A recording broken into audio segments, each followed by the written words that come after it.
Hello viewers, on today's news. Ireland says it will mount a legal challenge against the United Kingdom over a new law that gives some immunity from prosecution for offences committed during 3 decades of sectarian violence in Northern Ireland. Irish Deputy Prime Minister Michael Martin said on Wednesday that after much thought and careful consideration, his government is launching a legal challenge against the Legacy and Reconciliation Bill, which critics say shuts down access to justice for victims and survivors.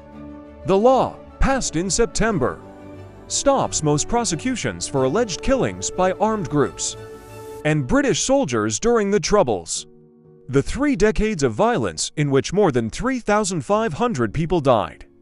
Many groups on the island of Ireland are vehemently opposed to the new law, including victims' families, human rights organizations, and all major political parties. The British government enacted this legislation on September 18, 2023, shutting off any possibility of political resolution, Martin said.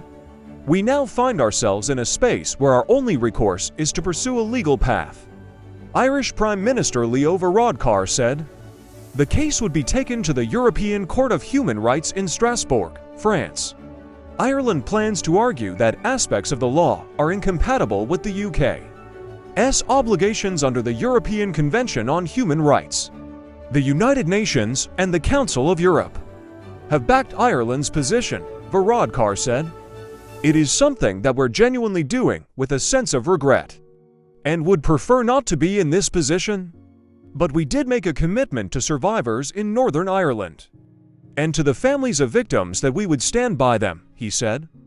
The Troubles, a conflict over British rule in Northern Ireland, pitted Irish nationalist armed groups seeking a united Ireland against pro-British loyalist paramilitaries and the British military. It eventually came to an end in 1998 through a peace deal. About 1,200 deaths from that time remain under investigation. According to the UK government, victims' families have already been challenging the new law in the Northern Ireland courts. Amnesty International Northern Ireland Deputy Director Graeme Taggart said the Irish government's pushback is essential. The UK government doggedly pursued this legislation, which shields perpetrators of serious human rights violations from being held accountable. It's important that the Irish government takes this stand, she said. This challenge is vital for victims here and around the world who face the prospect of similar state-gifted impunity, Taggart said. Thanks for watching, and please subscribe to our YouTube channel.